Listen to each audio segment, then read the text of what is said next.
চলমান প্রাতিষ্ঠানিক দুর্নীতি নির্মূলে সরকারের ব্যর্থতার অভিযোগ করে আসছিল দেশটির জনগণ। একসময় ব্যর্থতার সীমা ঊর্ধ্বে চলে গেলে রাজধানীসহ দেশটির বিভিন্ন শহরে হাজার হাজার মানুষ ক্ষোভে ফেটে পড়েন। সূচনা হয় আন্দোলনের।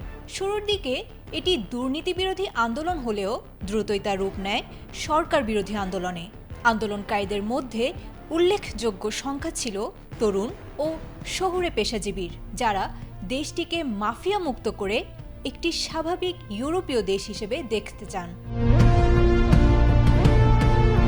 ব্যাপক দুর্নীতি বিরোধী বিক্ষোভ এবং অর্থনৈতিক নীতি নিয়ে অসন্তোষের মুখে অবশেষে পদত্যাগ করেছেন বুলগেরিয়ার সরকার।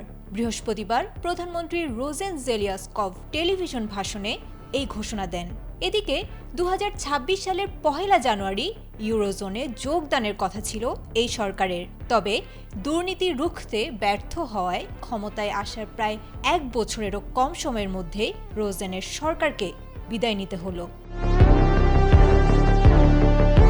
আইটি পেশাজীবী অ্যাঞ্জেলিন ভাহচেভানোভ বলেন, বুলগেরিয়াকে স্বাভাবিক অবস্থায় ফেরানোর এখনই সময়।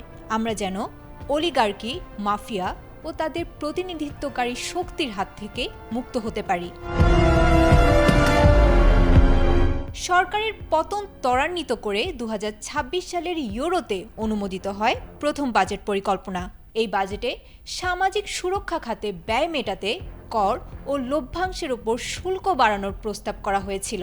তবে তীব্র বিক্ষোভের মুখে সরকার বাজেট প্রত্যাহার করলেও প্রতিবাদকারীরা কর্মসূচি চালিয়ে যাওয়ার ঘোষণা দেন। এদিকে বিরোধী দল continue the change Democratic Bulgaria সরকারের বিরুদ্ধে অনাস্থা প্রস্তাব আনে। পার্লামেন্টে অনাস্থা ভোটের ঠিক আগেই পদত্যাগের ঘোষণা দেন প্রধানমন্ত্রী।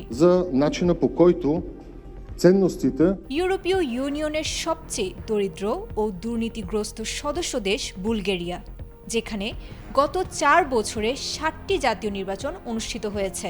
রাজনৈতিক ও সামাজিক অস্থিরতা প্রকট আকার ধারণ করায় দেশটিতে সর্বশেষ নির্বাচন অনুষ্ঠিত হয়েছিল 2024 সালের অক্টোবরে। নিয়ম অনুযায়ী এখন প্রেসিডেন্ট রুমেন রাদেভ নতুন সরকার গঠনের জন্য দলগুলোকে আহ্বান জানাবেন।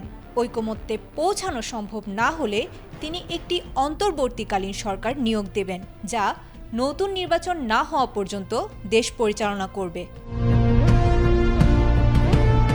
Desk report, ATN Bangla.